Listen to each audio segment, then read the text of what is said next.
This is a recording from the More Than the Score lecture series at the University of Virginia, made possible by the Office of Engagement's Alumni Education Program. More than 50 years into the space age, we are still just beginning to explore the solar system. Why do we go to space? What can we learn? Kathy Thornton, a veteran of 4 space shuttle missions who was recently inducted into the NASA Hall of Fame, describes her experiences in space and shares her perspective on the future. She's introduced by Tom Falders, president of the UVA Alumni Association. I have the distinct pleasure of introducing Kathy Thornton. Kathy is the professor at the University of Virginia School of Engineering and Applied Sciences in the Department of Science, Technology, and Society. And she also, if she didn't have enough to do there, she's also the Associate Dean for Graduate Programs. She overlooks all the engineering graduate programs. She divides her time between teaching and obviously managing the graduate program. Selected by NASA in May of 1984, Kathy is a veteran of 4 space flights. If you're counting 33, 49, 93, or excuse me, 61, and 73. 73, of course, took place in 1995, and you all knew that, of course. She's logged over 975 hours in space, including more than 21 hours of extravehicular activity, or EVA, for those of you who are in the know. And was recently inducted into, as Althea said, the U.S. Astronaut Hall of Fame. She's a mission specialist for the crew of STS-33, which launched at night from the Kennedy Space Center in Florida in 1989 aboard Discovery. The mission carried a Department of Defense payload and other secondary payloads. In 1992, on her second flight, she served on the crew of STS-49 on board a maiden flight of the new space shuttle Endeavour. During the mission, the crew performed 4 EVAs, or spacewalks, is commonly called, to retrieve, repair, and deploy the International Telecommunications Satellite, or Intelsat satellite, and demonstrate and evaluate numerous EVA tasks to be used in the assembly of the space station, which, of course, is up there now. The following year, she was again a mission specialist, and particularly an EVA specialist at this point in time, aboard the Space Shuttle Endeavour on the STS-61 flight. They focused on the Hubble Space Telescope servicing and repair mission. During the 11-day flight, HTS was captured and restored to full capacity through 5 spacewalks by 4 astronauts. I don't know if anybody remembers that one, but I do remember being riveted to television watching that. It was just unbelievable. On our final mission in 1995, Kathy served aboard the Space Shuttle Columbia as the payload commander of the second United States microgravity laboratory mission. The mission was focused on material science, biotechnology, combustion science, physics of fluids, and other scientific experiments, housed in a pressurized space lab module. Since leaving NASA, Kathy has served on several review committees and task groups, most recently the Return to Flight Task Group, which evaluated NASA's work in meeting the goals set by the Columbia Accident Investigation Board prior to the resumption of the Space Shuttle flights. She also served several years on the National Research Council Aeronautics and Space Engineering Board, and she's also co-author on Pearson Scott Forsman's K through 6th grade science program. While serving as an astronaut, Kathy also was the head of the NASA Johnson Space Center Education Working Group, which coordinated educational outreach activities of astronauts and professional educators working under the Teaching from Space contract with Oklahoma State University. Videos, printed materials, and live events with school children and astronauts in orbit were some of the products of this group. Prior to becoming an astronaut, Kathy was employed as a physicist by the U.S. Army Foreign Science and Technology Center in Charlottesville, Virginia. She's a recipient of numerous awards, including the NASA Space Flight Medals, the Explorer Club Lowell Thomas Award, the University of Virginia Distinguished Alumna Award, the Freedom Foundation Freedom Spirit Award, and the National Intelligence Medal of Achievement. And I should note that Kathy's also an alumna of the university, receiving her PhD in physics from the Graduate School of Arts and Sciences in 1979. So please welcome Kathy Thornton. Thank you.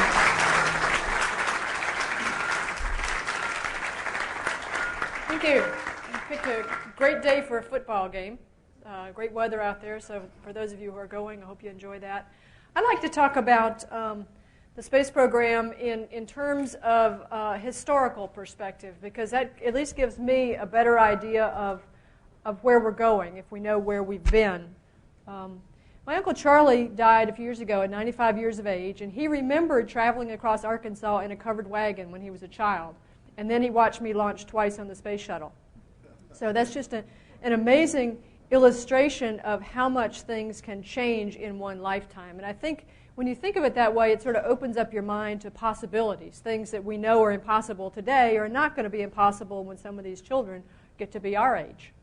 So that sort of puts it in the perspective of one lifetime. But if we can think about exploration in a broader perspective than one lifetime, but many lifetimes or hundreds of years of exploration, we sort of get a different perspective. Sort of our history of exploration in the last millennium, at least from a Western European perspective, is kind of divided into several eras.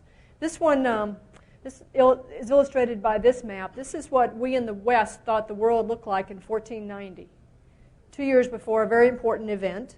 And this map is based on the calculation of the circumference of the Earth that had been done by the Greeks around 140 AD. And they were wrong by a little bit. They measured the polar circumference and not the equatorial circumference. And so when they put the known land masses on this smaller than should be Earth, this is what they got.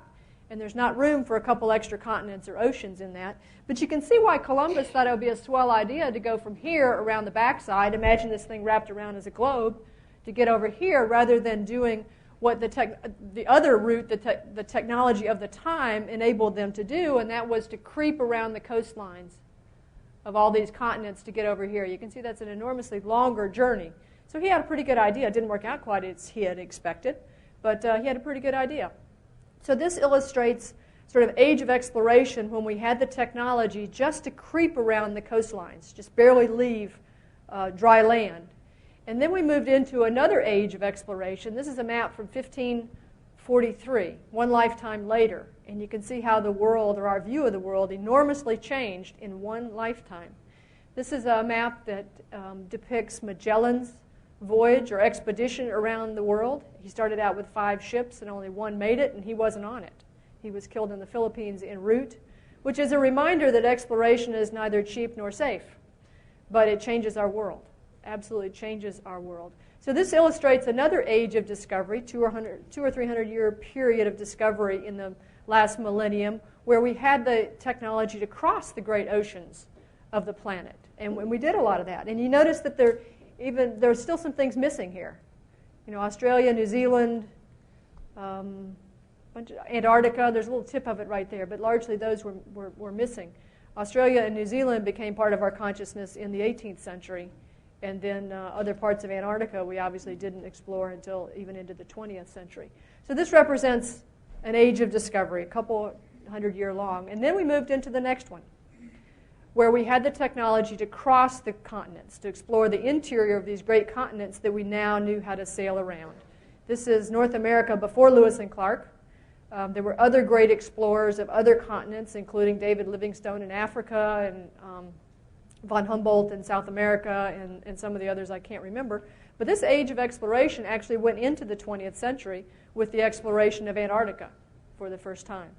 So we began exploring the interior of continents. And then in the middle of the 20th century, we entered a new age of exploration, a 200 or 300 year period, whatever it's going to be, that is governed by the technology that we have and that we develop during this time. And this is the space age, where we've just begun stepping off this planet for the first time. This started in the 1950s, actually as part of a scientific effort. Sputnik was not intended to be an instrument of the Cold War. It turned out to be that, but it wasn't originally intended to be that. In the 1950s, a bunch of scientists got together and said, why don't we have an international geophysical year where we all study the Earth-Sun system? And it was reminiscent of the international polar years that happened on 50-year intervals since about 1880-something. And these guys that initiated this International Geophysical Year had actually participated in the 1932 International Polar Year. And there had been a great increase in technology due to World War II in tracked vehicles and air support in the intervening years. And so they thought, why wait the full 50 years for another one of these sort of assaults on the unknown? Why don't we do it at the 25th year interval or anniversary? And because there's great new technology that is available now that allows us to do things we couldn't do 25 years ago, and also because they knew if they waited the full 50 years, none of them would be around to participate. So they initiated the International Geophysical Year, and this Union of Scientists said, for any of the countries who are able to do this, we'd like for you to launch a satellite so that we can begin to study the Earth-Sun system from that vantage point. And the Soviets said, okay, we can do that. And the Americans said, yeah, we can do that. And of course, the Soviets got there first, and that became, the beginning of the space race. Well, we finally won the space race. We managed to spin the Soviets out of the game and get to the moon. And that was our first step off this planet, really off this planet. Even at the time of the first lunar landing, the budgets were being cut. It was clear we were going to win the race. And so Apollo 11 landed on the moon, and 12, 14, 15, 16, 17 continued to landed on the moon, more out of inertia than anything else. But Apollos 18, 19, and 20 were canceled. There were rockets built, there were crews in training, and they were canceled because we sort of lost interest. We had a Vietnam War going on. We had civil unrest in this country, and so that part of exploration was canceled. Those rockets are lying in rocket parks in Alabama, Texas, and Florida right now. If you want to go see them, they're there. They never went to the moon. And we pulled back. We pulled back and began to see what we could do as far as not really exploring space, but learning how we can use the environment of low Earth orbit. And so at the end of the Apollo period, when NASA had this great plan for a space transportation system, and that's what STS means on the front of all these flight numbers. STS-132, STS-133 means Space Transportation System. And the space transportation system was going to include shuttles to get to orbit, that's why it's called a shuttle, space stations, plural, in orbit, space tugs that could go out and grab satellites and drag them to the space station for refurbishment and refueling and repair. All that was part of a big transportation system. Well, they had to decide, budgets being what they are, you can't build all that at once, whether to build a space station and no way to get there or a space shuttle and nowhere to go. So the option was to start with the space shuttle, which was first launched in 1981, and for a period of 20 years, the space shuttle was its own destination. So it was a rocket ship for 8 minutes, it was a space station for up to 2 weeks, and then it was a glider with the aerodynamics of a brick for about the last 30 minutes of its flight, and then was recycled and used again for more flights. So the space shuttle period, and we're about to retire the space shuttle, sadly, but its real legacy is not as a taxi to space, I think, but its legacy is all the things that we have done with it that it were never intended to do, that its lifetime in orbit. So I'll tell you a little bit about that because that's my little heartbeat in history. And when I think of the space age as a period of 200 or 300 years, my lifetime and my participation really was, a fraction of a heartbeat of that, but it's mine. So this is the shuttle sitting on the launch pad. The next launch is scheduled for November 1st. I know there's some people here who are planning to go to that, so we all have our fingers crossed that it will go off on schedule. So there is a space shuttle sitting out there right now that looks just like this. The crew is going to climb in through this orbiter access arm that's 195 feet above the ground. And the only place they can live is in this area right here. These are the overhead windows on the flight deck. These are the forward-looking windows for the pilot and the commander. And there's 2 decks there, so that is your living area with 6 of your best friends and all of your equipment and spacesuits and clothing and food and all that for up to 2 weeks. Back before we were visiting the space station, this was it. This was your home.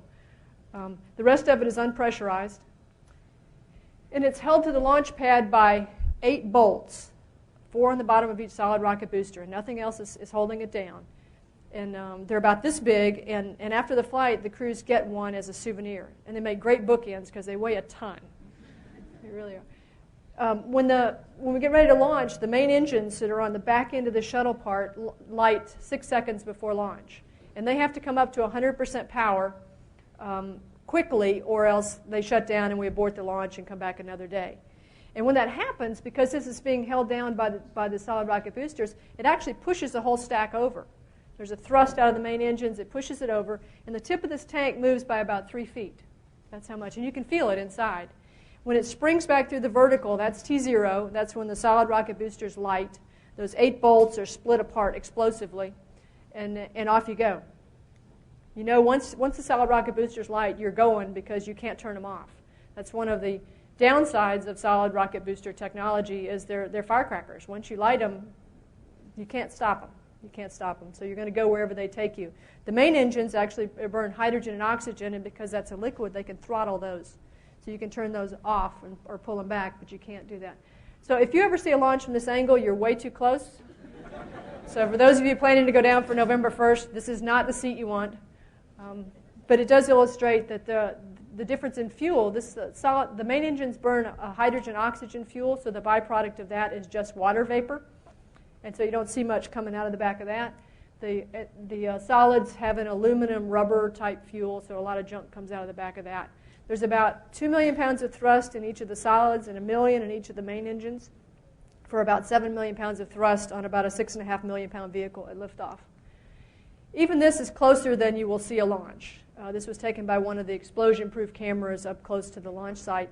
But it's an illustration, or it reminds me to tell you about the difference between the speed of light and the speed of sound. We all know that there's an enormous difference from that. But if you're watching the launch from the NASA Causeway, and some of you who are going down here might be doing that, it's about 5 miles away from the launch site, 5 or 7 depending on which of the launch sites they're using. And so when you listen to the countdown and it gets down to T-minus 6, 5, and then you see this plume of water vapor rising up because that's the exhaust of the main engines, and it sort of swallows the whole launch pad. And then you go 3, 2, 1, and then the shuttle sort of pokes out of the top of that, and it gets to right about here, and you hear nothing. You hear absolutely nothing. It's total silence because everyone's holding their breath, and there's nothing. And then it hits you. So it's already this high or higher, and then it hits you. And you not only hear the launch, you feel it. If you talk, you sound like this, and your pant legs shake, even at that distance.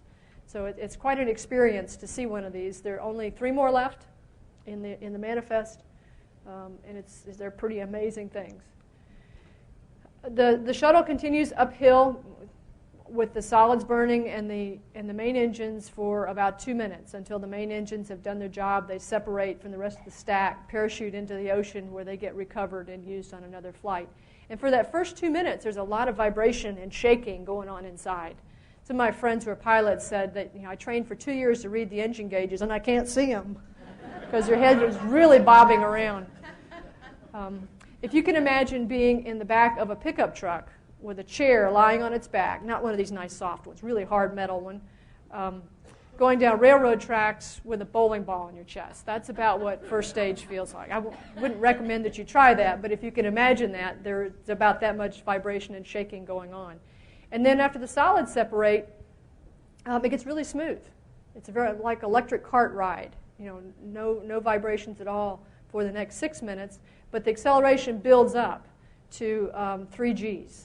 Toward the end of ascent, about the last minute and a half, the main engines throttle back so that we don't exceed 3 Gs. And that's not a people limitation. The vector is this way. We're lying on our back, so it's pushing this way, and humans have a tolerance way higher than 3 Gs in that direction. But it's an aircraft limitation. We have 2 wings and a tail and an external tank and complicated aerodynamics going on between them, and so we want to take care of that airframe because we need it for coming home. In the Apollo program and in the whatever future programs we have, we're going back to streamline rockets where we don't worry about wings and tails, and they're going to pull much higher Gs getting into orbit. But this was actually a pretty gentle ride. When we get to space in the shuttle, the cargo bay's doors have to come open pretty quickly, and that's because there are radiators on the inside of these that get rid of the heat that's generated by the fuel cells and all the electronics on board. If we can't get the doors open, we have to actually come home within 3 revolutions of the Earth, or it will overheat. But we've never had a problem with that. This door is fully open. You can't see it. This one is partially open, and there it is. This is the Space Lab module. As I mentioned, the shuttle was its own destination before we had a space station in orbit. And so one of the things we did was become a space station for 2 weeks. So this is like this tin can in the cargo bay, and you get to it by floating through a tunnel from the airlock into that. So it's pressurized, it's temperature controlled, it's a shirt sleeve environment where you just wear polo shirts and trousers and socks. You don't need any shoes, but socks to keep your feet warm, and manage to do a lot of experiments and keep this thing operating 24 hours a day for the 2 weeks that we are in orbit. one of the really fun things, I don't want to run over time here with my goofy stories, but one of the fun things to do is to kick off the mid-deck lockers and cruise into this tunnel. And the tunnel has almost a round cross-section. So if you kick off the locker and you give yourself just a little bit of a roll, you don't really know that you're rolling. And so if you started out with your nose pointing at the floor, when you get to the lab, you expect your nose to be pointing at the floor, and it's not.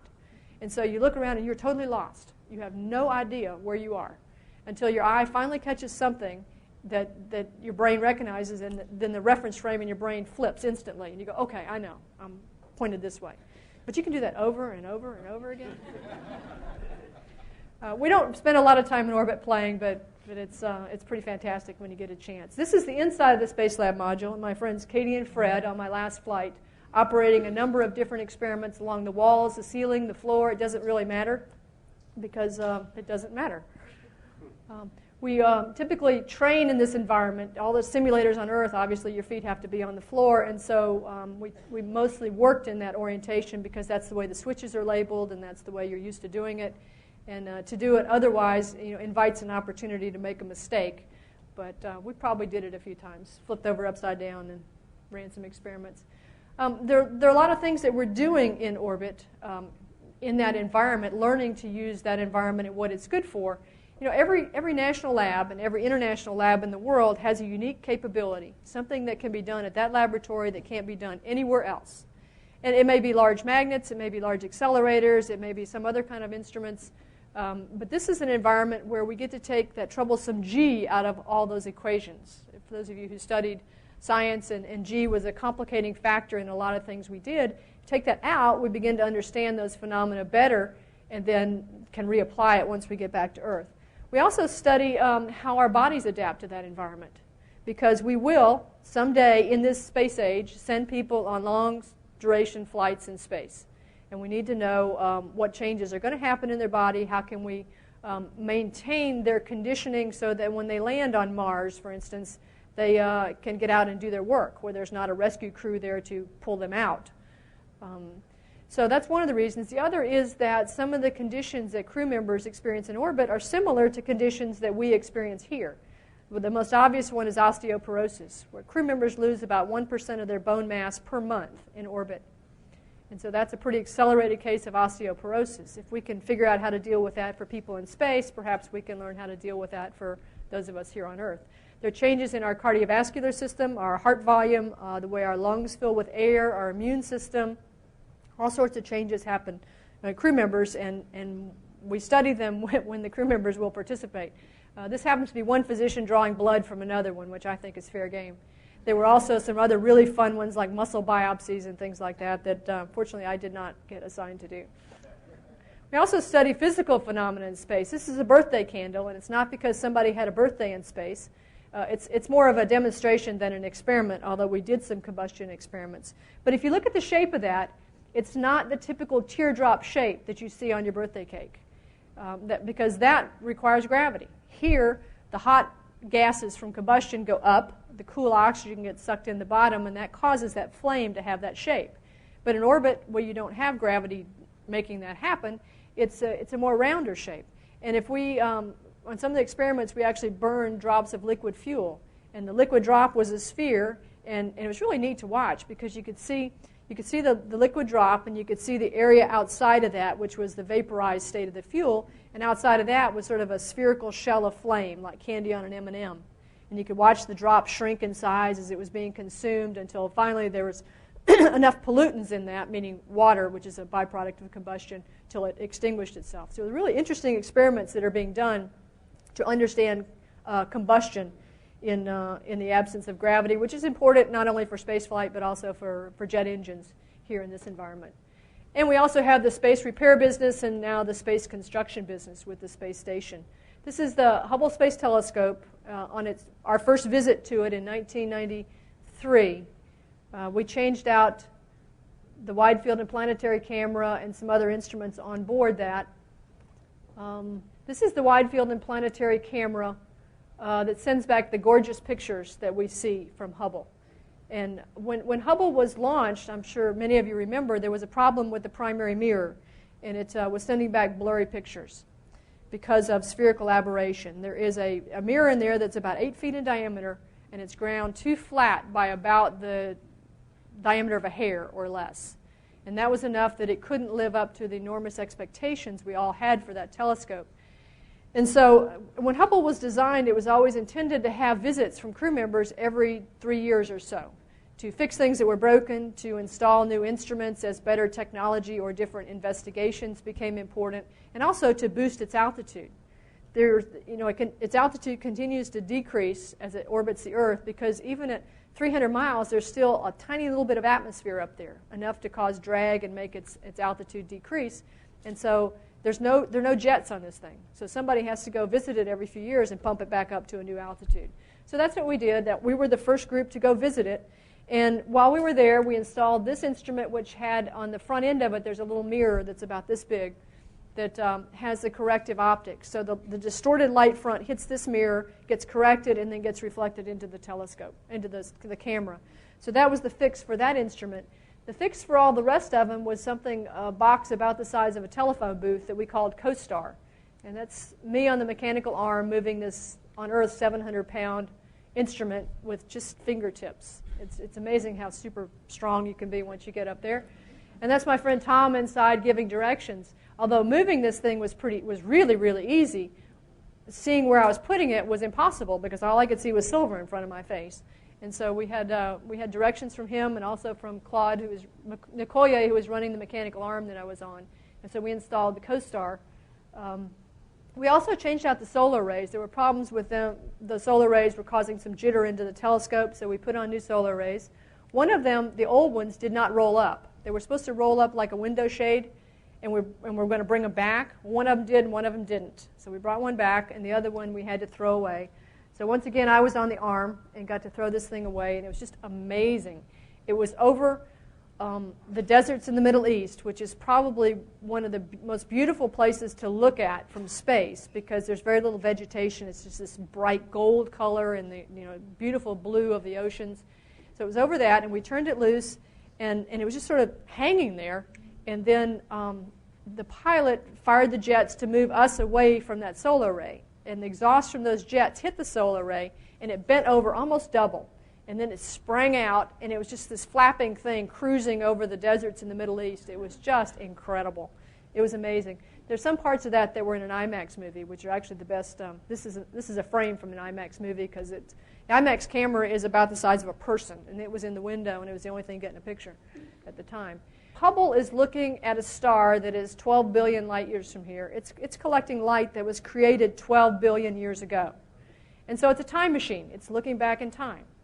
So in principle, if we can look far enough back in time, we can see the beginning of time. If we can look far enough out in space, we see the beginning of time. And that's what Hubble and other instruments are attempting to do. Well, this is Pope John Paul II. You probably can't see that. Apparently was very happy with us because we took a photo of heaven. And he's also the Pope who finally, after 350 years, pardoned Galileo for that heliocentric universe thing he had going. So he's a great guy, and he was very happy with us. This is, I don't know if there's any astronomy, I know there's some astronomy buffs in here, so if I slaughter this, I apologize. This is the Eagle Nebula. It's about 7,000 light years from here. And these little points right here are baby stars being born. So it's a stellar nursery, where the interstellar dust is collapsing on itself and forming new stars. So this is 7,000 light years from here. So this is what it looked like 7,000 years ago, about the time we were inventing the wheel. This is what it looked like. And if we want to know what it looks like today, we have to wait another 7,000 years to find out. When we're not working, looking at the Earth is one of the favorite pastimes out there. In fact, in some senses it is work because we are tasked with taking certain photographs. If you see a picture of the Earth that looks like this, you'll know it's not from the shuttle program. This was taken by the last guys to come back from the moon. We don't get far enough away to see this. If you can imagine shrinking the Earth to the size of a basketball, a typical shuttle and space station orbit is 1/4 to 1/2 inch above that surface. So we are just barely creeping around the edge of this planet. We are not exploring space at this moment. But we're doing some cool stuff. This is what you see from the shuttle. So you can see the Earth is round. I have seen the curvature of the Earth. I buy that. It's really pretty. The atmosphere is very thin, kind of like fuzz on a tennis ball. And a lot of it looks like maps, surprisingly. So, most of us know enough geography of coastlines to know where we are when we're over the coastline of almost any of the continents, because we did study that. But when you're over the interior of a continent, it's a lot harder to figure out where you are, because the rivers and lakes and cities and things that are landmarks are a lot harder to see than you might imagine. So normally there's a laptop on the flight deck that has a world map and a little shuttle icon ticking across it so that you know where you are. It's kind of important. So this is Cape Cod. Most people would recognize that. This is another Cape. This is Cape Canaveral in Florida. So for those of you who are going down for a launch, this is where it's going to be. I don't know if you can see that, but there are a lot of dots from this canal right here, all the way up to here. Every one of those dots is a launch pad. So this is the entire history of space flight, at least on the East Coast in this country, is right in this picture. And it's fascinating to fly over that. And most of them are abandoned. The ones up here are the ones that are more active. Atlas, Deltas, Titans, and the two shuttle launch pads are right here. This is the shuttle landing strip, so they launch here and they land there, not too far apart, but they go millions of miles in between. And the shuttle has no power on it after it lands, so it gets towed across here to the industrial area. So this is the vertical assembly building where it gets stacked on another set of boosters and hauled out to the launch pad on a big crawler for the next mission. So that's sort of the life cycle of a space shuttle. We often say that we don't see political borders in space because we're all one big planet and we need to learn to get along. And that's, for the most part, that's true. But there are some places where we do see political borders. This is the border between Israel and Egypt. And you see it because of differences in land use on either side. We see some borders, some places in Africa, and also parts of the U.S.-Mexico border, where there's irrigation on the U.S. side and none on the Mexican side, and so you see a straight line. And your eyes are drawn to straight lines because they're not natural. So you get to see that. When we get ready to come home, and this is not a picture of a deorbit burn because they wouldn't have the cargo bay doors open, and they couldn't get this picture without the cargo bay doors open. This is actually aurora. Isn't that cool? This stuff coming up. This is the edge of the atmosphere right here. This is the edge of the Earth here. And that's just sort of, that's aurora. It's really neat looking, and that's why they took this photo. But my point is, these are the orbital maneuvering engines right here. And when we get ready to come home, we have the cargo bay doors closed, and we're going about 25,000 feet per second. When we do the deorbit burn, we turn around sort of backwards and upside down and fire those orbital maneuvering engines and slow down about 300 feet per second. So 300 feet per second out of 25,000 is enough that it lowers our orbit to come into the atmosphere. And it's crashing through that atmosphere that causes the major braking action. So from going 17,500 miles an hour to landing at about 200 miles an hour, all that braking action, taking that energy out, is done by the atmosphere, not by engines. This is the crew ready for entry. This is the commander sits on this side, the pilot on that side. This is all now gone to a glass cockpit because nobody made the instruments anymore. So they had to advance on that. And these are the windows they're looking out. This is some of the checklist that they're following. But it looks like the sun coming up over the nose, like you're flying into the dawn. But it's actually not. That's the nose glowing white hot right outside that window on a night entry. So it's about 3,000 degrees Fahrenheit outside that window and reasonably comfortable inside.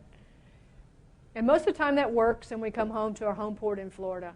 When crew members take the space shuttle out, it's real clear to them that they don't own it, that they're borrowing it from the men and women at the Kennedy Space Center who build it, who put it together, who take care of it, who glue on the tiles, and do all that stuff, and we're just borrowing it. So we really do spend the last day in orbit swabbing the decks in 3 dimensions to bring it home as clean as possible to the folks who let us borrow it. The shuttle will be retired next year. The last flight is scheduled now for June of 11. And then the 3 remaining shuttles will be retired, and we'll move on to something else. We do have a space station in orbit, and that will continue in operation for a number of years. Once we retire the shuttle, we have no way to get Americans there except to buy seats with the Russians.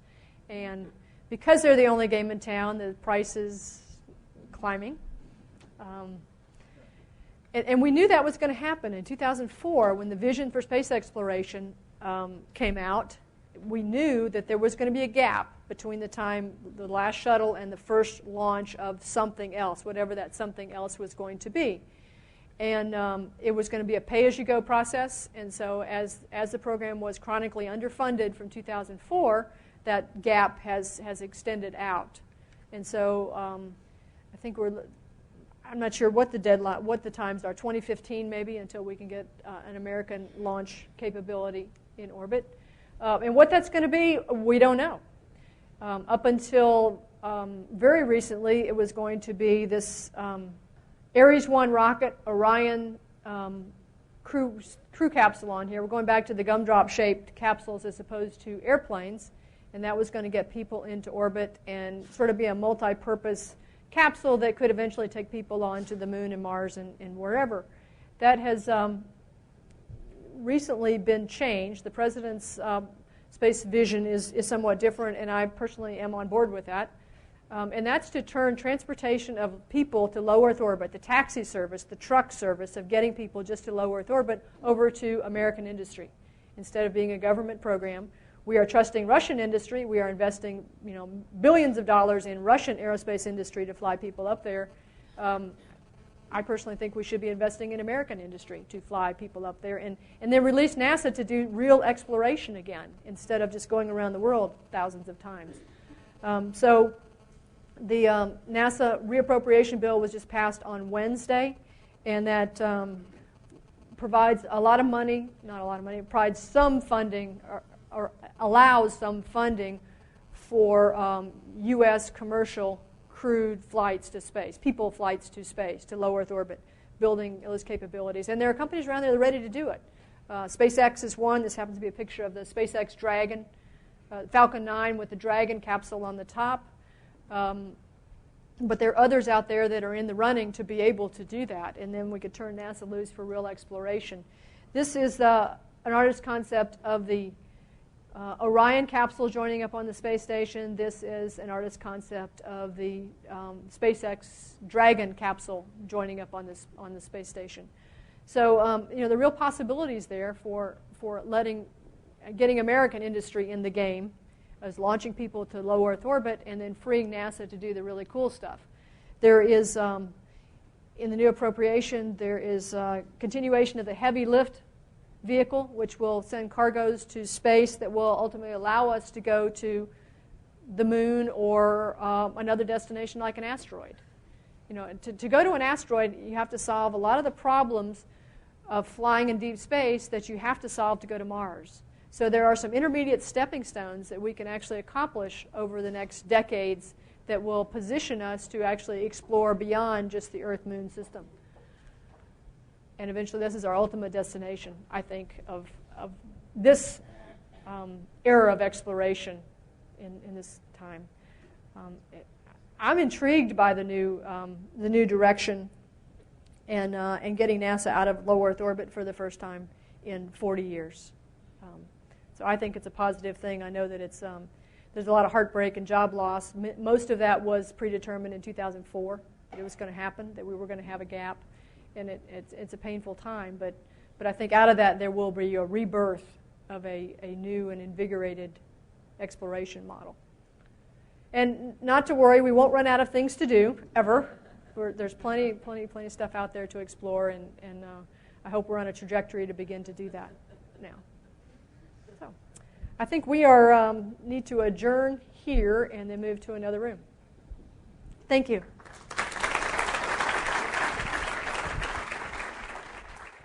After the talk, the audience moved to the Virginia room so Thornton could answer questions. I attended West Virginia University and did civil engineering, and there was a group of fellow students there did some microgravity testing and took a trip to NASA. I just wondered if you were a part of that, any of the microgravity testing on Earth while they were there at NASA. When were they there? 2004. No, I left there in '96, so I wasn't part of that. So, but it's a great question about microgravity fluids research. Did they fly on the Vomit Comet? They did. Yeah, it lives up to its reputation. Yeah, that's what I heard. The cruise on it, for those of you who don't know, it's an aircraft that flies parabolas. They go over the Gulf of Mexico in a test range, and they fly parabolas, and when you go over the top, you get about 20 seconds of near weightlessness. When you go to the bottom, you get about equal amount or more of 2G pullout, and that transition from 0 to 2 often upsets people. And the crews on there are bulletproof. I mean, nothing bothers them.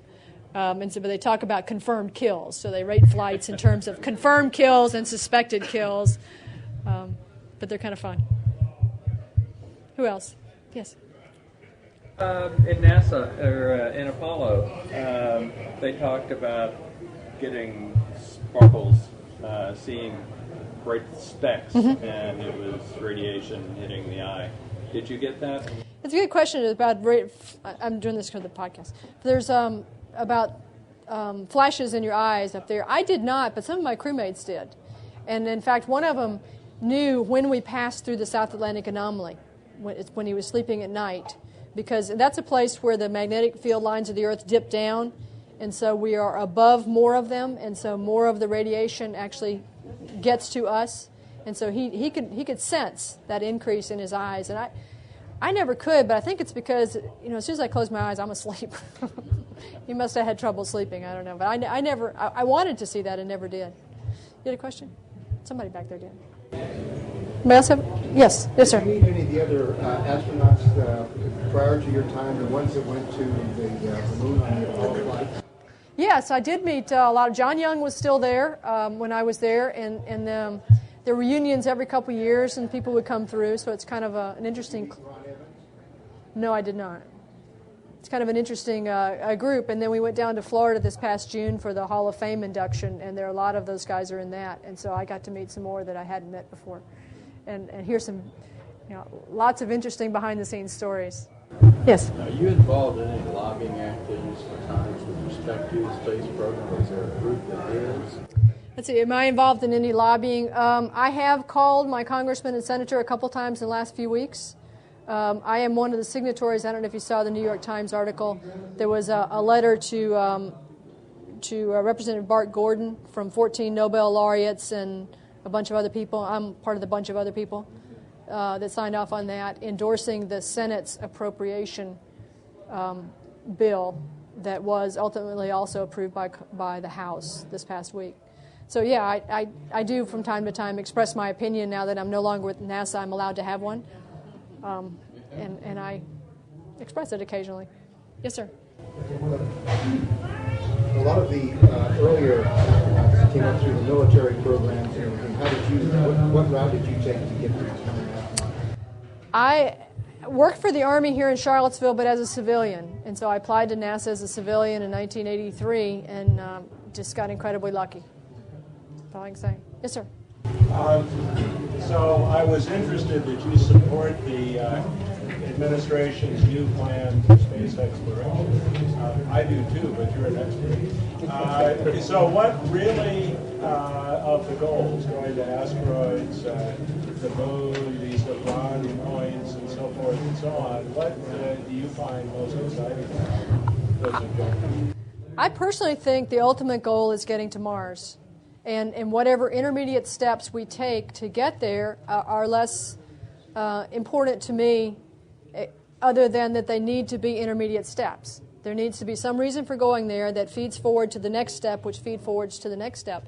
And what I was hearing about the lunar program prior to this new vision wasn't that. It was, the vision for space exploration in 2004 was originally Moon, Mars, and beyond. And almost immediately, Congress passed legislation that truncated that to Moon. And so given that all NASA had was a mission to the Moon, the plans were developing for like a 50-year base on the Moon, which in my opinion would be an anchor for 2 generations, that we would do nothing but that for 2 generations if that's what we did. If we need the Moon for an intermediate step where we learn something we have to know, that's okay, but I don't really see that. I think there are other places like asteroids where you have to solve the deep space problems of getting there, but you don't have to have a launch and a lander, which are going to be very, very critical parts of a mission to Mars. Obviously, you have to be able to land it and take off. An asteroid, you just rendezvous with it. You don't really have to have that. You can go to some of the moons of Mars, where you've solved all the problems of getting there, but still not have to have the criticality of a launcher and a lander for the first time.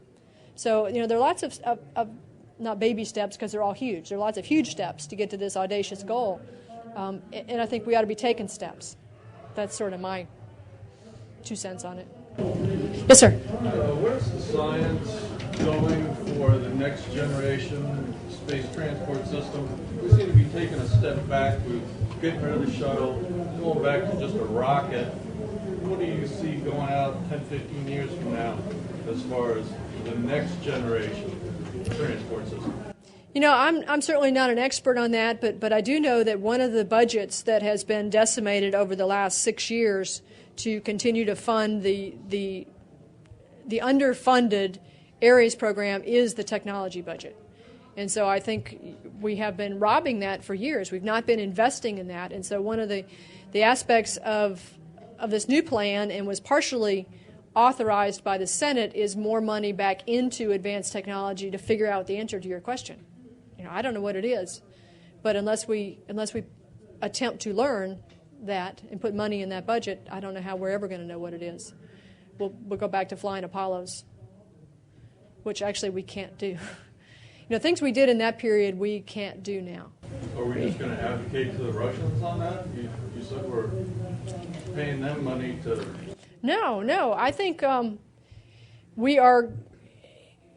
I hope that we are putting money into American aerospace industry so that American industry can do what we're paying the Russians to do, which is get people to low Earth orbit. And they're fully capable of doing that. Every vehicle that's ever launched was built by American industry, every U.S. vehicle. They're not built by the government. They're built by industry, and so they're fully capable of doing that. I think what they need, though, is for the government not to compete with them. And I don't think that's not an ironclad agreement in any of this right now, that the government will not compete with American industry in getting these things launched. Yes, ma'am. Well, what should the rhetoric be to promote the reason that we're going into outer space compared to using the money for something down on Earth? The justification. Well, I have a number of answers to that. Some are more flippant than others. One of them is that we don't spend any of that money in outer space. You know, when I launched, we had 70 cents. And the reason we had 70 cents on board is the cameras we were using were the old Hasselblad cameras that went to the moon. Fabulous cameras, 70 millimeter format. And occasionally when you were changing lenses, the little device would get cocked. And the best tool for straightening that out was a dime. So there was a dime taped to each of the cameras. So that's how I know we had 70 cents when we went to orbit, and nothing more. So none of that money is spent in space. I think on the space program. Well, a lot of that actually comes back in terms of spin-offs and other things that we do. But by and large, I don't think you can ever, I see people writing this down, I don't think you can ever justify exploration in terms of return on investment. I think that was part of the reason we got into being stuck in low Earth orbit, because we attempted to do that. I think it's hard to quantify the inspiration as human beings that we get from doing something like that, even vicariously, even though I'm not going to get to go to Mars.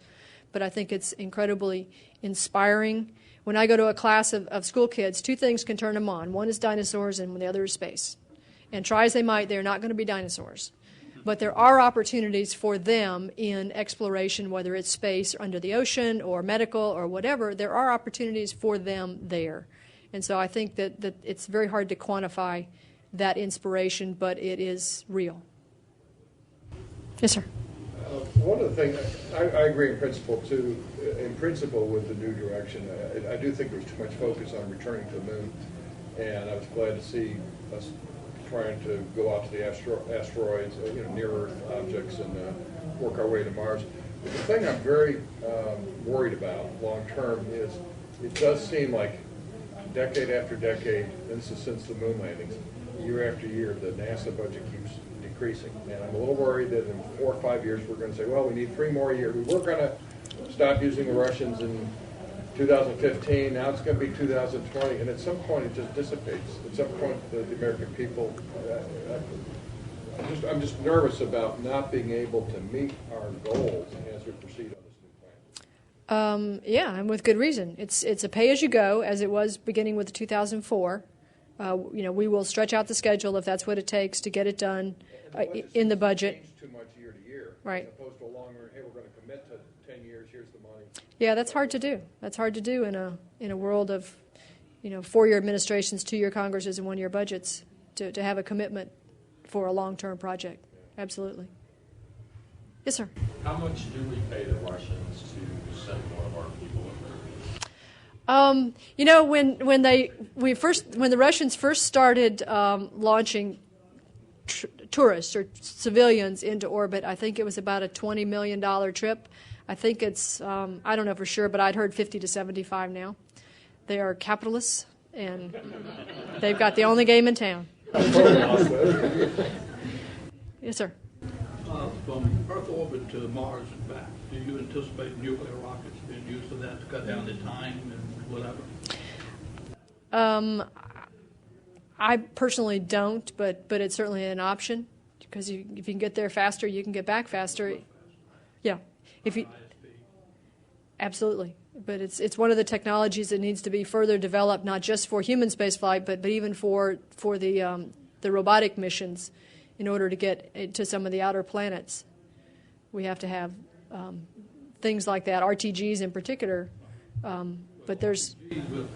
We're paying Russia for Pluto 38. I know, because we're running out. We don't have any more. I know. And we could do it here. Yeah, it's that I think is an education thing.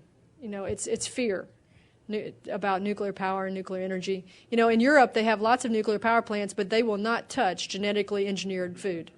We have that at every grocery store you go to, but we are terrified of nuclear. So it's a PR thing. Yeah, I think so. Yes, sir. Approximately 50 years ago, we set a very high technological goal for our nation, get to the moon within a decade.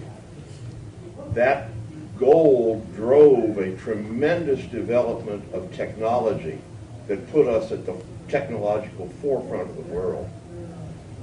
Since, whenever it was, roughly 1970, we haven't had such a goal, and we have seen our position on the technological pole shrink, I believe. Do you see any value in setting some big goal for the value of driving technology? Absolutely, and it's been tried before and not necessarily successful. The first President Bush said we're going to go to Mars, and the second President Bush said we're going to go to Mars. But what drove it in the 70s was not just exploration, it was national defense. It was the Russians. What drove the space station design as it is now, with the Russians as part of the core of it, is the unemployed scientists after the collapse of the Soviet Union and the desire to engage the Soviet Union as a partner in that. So it's not, you know, there are a lot of national security, State Department initiatives that are part of the space program or drive the space program the way it is now. I think one of the reasons we are finishing the space station instead of saying, never mind, is because we have commitments to a number of international partners who have put their money in it, and we're not willing to let them down. I think without that commitment to international partners right now, we would have just tanked the space station and said, we're tired of that, let's go do something else. And so there's real value, I think, in these external drivers that force us to push forward at times when we may not want to.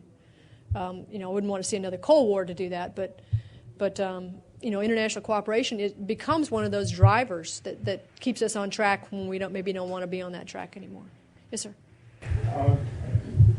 The heavy lift rockets that are going to be needed for the new objectives, American companies are way in the lead on that, aren't they? I mean, aren't they sort of endorsing the new plans and so forth, and privatizing all of this stuff? SpaceX and... SpaceX, yes. That's some of the startup companies, the new companies that want to get in the game. The companies who right now have these contracts who are about to get canceled are less enthusiastic about the plan. But one of the compromises for that is that the Senate authorization directs development of the heavy lift booster, which is the Ares 5, by 2015. And that is a lot of shuttle derivative technology. So the people who are going to be part of this Constellation program, there's a piece of that right now that's being retained. The Orion capsule, which is fairly far in development, is being, I'm not 100% sure of this, but is being retained as a lifeboat for the space station. So it would still be built. But there at least is some money in the or some authorization in the new bill that that allows support for companies like SpaceX who want to build an American capability to get people to low Earth orbit. Not to send them to the moon or Mars or anywhere else, just get them to low Earth orbit and be the taxi service and the trucks. They already, under the COTS program, are developing cargo transportation to low Earth orbit into the space station. So it's just a step beyond that. I mean, a big step beyond that, obviously, to send people. But there's no question in my mind they can do it. We know they can do it. Yes, sir. Just a question. What were some of the stuff that you did in order to get into the NASA program and possibly pretty much into space? I got incredibly lucky. That's one thing I can say. I had my PhD in physics from here, and I was working for the Army Science and Technology, Foreign Science and Technology Center, which is now NGIC, and just saw the announcement that NASA was selecting the next group and thought, what the heck? You know, all I can do is say no. It's like a chance in a billion, like, you know, getting struck by lightning or something. But it's like winning the lottery, really. You know, you have to win the lottery, you have to buy a ticket. So getting the education in the background is buying the ticket, but then you have to win the lottery. Well, that's a good place to end this. We have time for like one more, and then it's time to go to the game. Yes, sir. I was wondering what your opinion is about the neophytic Chinese program in space, what they're doing, and what kind of role will it. Yeah, they just launched a lunar mission yesterday, their second yesterday. They are looking for, as I read the press release, sites for robotic landers on the moon, and but they have no immediate time frame for sending people there. I think it's great. I think the more the merrier in this game. And we move on out. I think if we do go to Mars someday, it will be an international cooperative venture. So the more our partners know and are capable of, I think the better it is for all of us. Okay, this is the last one. Why would China want to go with the robots to the moon, and who actually owns the moon? No one owns the moon. There is an outer space treaty that says that no one will own the moon. And there was a huge discussion about that here in the United States about, you know, what kind of flag should we plant. And we decided to plant an American flag. But by treaty, no one owns the moon. So that's a great place to end this. And I hope you all enjoy the football game. And go Wahoos.